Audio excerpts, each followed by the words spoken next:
अपना जीजा जी संग करतारू जैसे हम ठीक करतनी बुझनी फगुओ के दिन केहू करेला जैसे अपना जीजा जी संग करतारू जैसे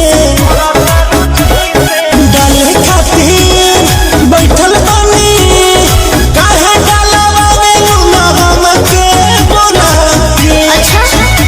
आज जीजा तोहर राम मारा चाहिए खला दे बुझलो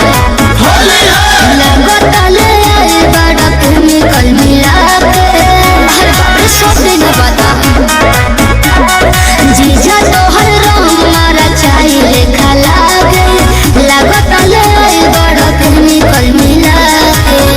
तोहर राम मारा साना नाना साना नाना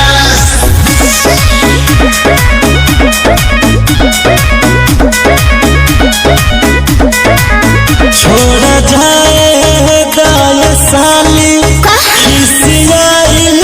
ना जला हट जा बात मन कर कोरा तारू अतना